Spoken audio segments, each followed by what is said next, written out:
Guitar, একজোড়া চোখ আর বুক ভরা সুর, এই দিয়েই তিনি জয় করেছিলেন প্রজন্মের পর প্রজন্ম শ্রোতার হৃদয়।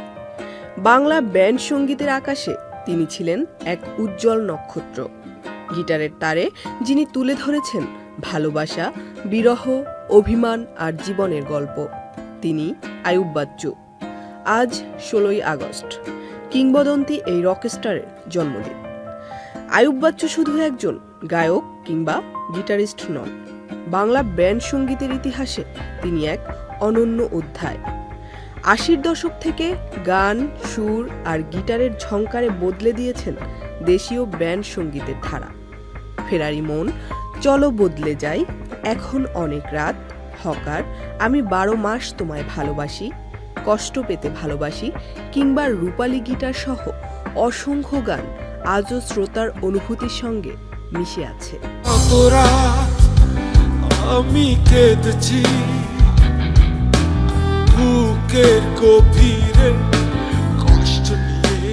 সঠিক প্যাড আর সঠিক তথ্য দিয়ে এসো সামলে নিব এক হয়ে। Monalisa sanitary napkin. তার গিটারের প্রতিটি তার যেন কথা বলতো, কখনো প্রেমের, কখনো বিচ্ছেদের, কখনো একাকিত্বের, আবার কখনো জীবনের কাছে ফিরে আসার আকাঙ্ক্ষার। তারকা খ্যাতির শিখরে থেকেও আইয়ুব বাচ্চু ছিলেন মাটির কাছাকাছি একজন মানুষ। ভক্তদের কাছে তিনি শুধু প্রিয় রকস্টার নন, ছিলেন আপন একজন। তাই 2018 সালের 18 অক্টোবর তার আকস্মিক চলে যাওয়া যেন থমকে দিয়েছিল পুরো সঙ্গীতাঙ্গনকে।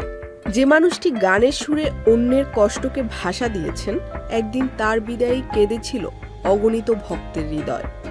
কিন্তু শিল্পী কি কখনো সত্যি হারিয়ে যান? আইয়ুব বাচ্চুও হারিয়ে যাননি। তার গান বাজলেই ফিরে আসে সেই চিরচেনা মানুষটি। গিটারের সুরে আজও অনুভব করা যায় তার উপস্থিতি। একদিন চলে যাব দূরে, বহু দূরে। রূপালী গিটার যেন আজও মনে করিয়ে দেয় মানুষ চলে যায়, কিন্তু তার সৃষ্টি থেকে যায় সময়ের ওপারে। 1962 সালের 16ই আগস্ট চট্টগ্রামে জন্ম নেওয়া এই কিংবদন্তি আজ বেঁচে থাকলে 64 বছরে পা দিতেন। জন্মদিনে তাই আনন্দের চেয়ে স্মৃতি যেন বড় হয়ে ওঠে। চোখের সামনে ভেসে ওঠে গিটার হাতে সেই চিরচেনা মুখ, কানে বাজে তার কণ্ঠ।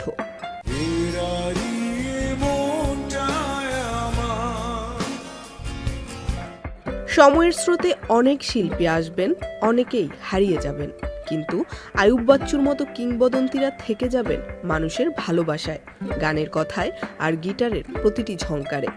আর যতদিন বাংলা ব্যান্ড সঙ্গীত বেঁচে থাকবে, ততদিন রূপালী গিটারের সেই জাদুকরও বেঁচে থাকবে কোটি মানুষের হৃদয়ে। Zerin Sumi, channel I.